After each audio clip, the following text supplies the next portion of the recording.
there, brilliant people. So today I want to talk about a fun one, which is I want to talk about intuition and your pets.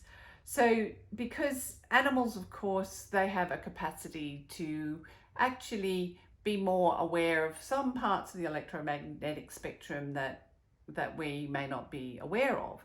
Like dogs have a capacity to hear different sounds than we do. They certainly seem to be able to sense some of the electromagnetic frequencies given off by the Earth's crust before earthquakes, which is one of the reasons why they seem to be able to sense those. Some other animals can sense infrared.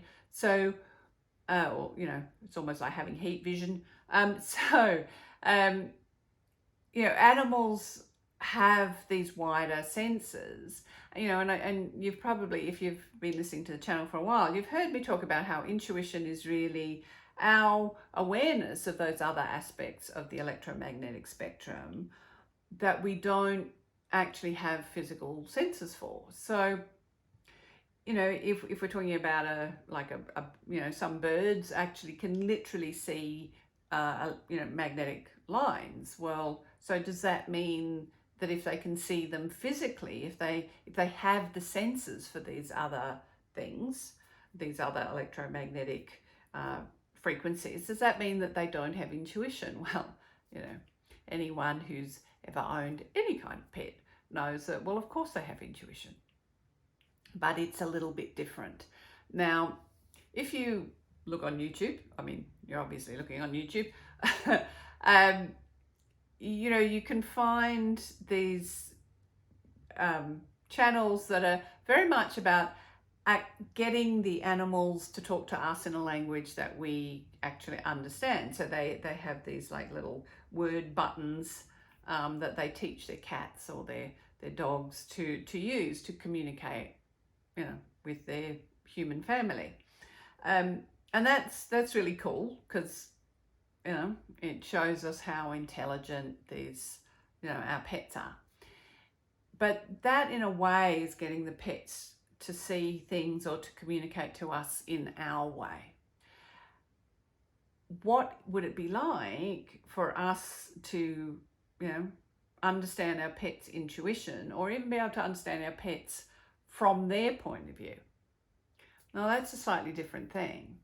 So, in fact, I was reading something the other day that was suggesting that really cats see us as basically just big, slightly stupid cats, which sounds about right. And of course, we've known for a long time that dogs really, they just see us as the head of their canine family. So, yeah, even animals, they tend to just assume everybody else has the same reality that they do.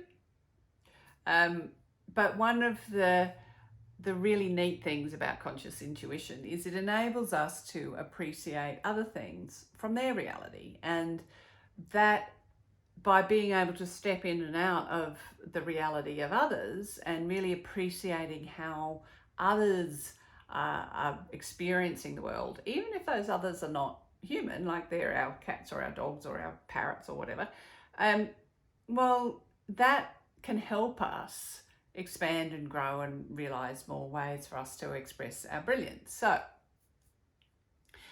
well, how are we going to do that? Well, one of the ways that we can do that is by understanding that, we have quite a few different intuitive languages, which, there is a playlist about that. I haven't yet managed to talk about all the different intuitive languages, but that playlist is slowly filling out, so you might want to have a look at that.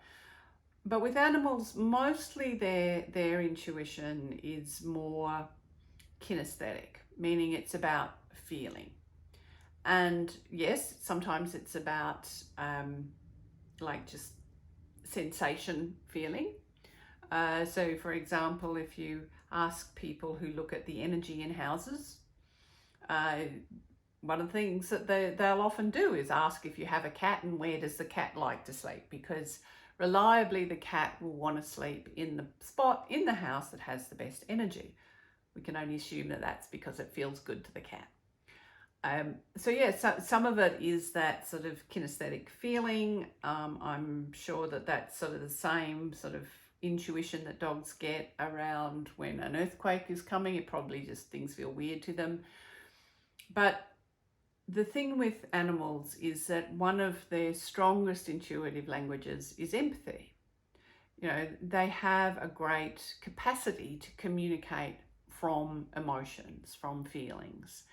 You know, if, you know, we even say, you know, don't we, that, you know, dogs and most other animals can sense fear.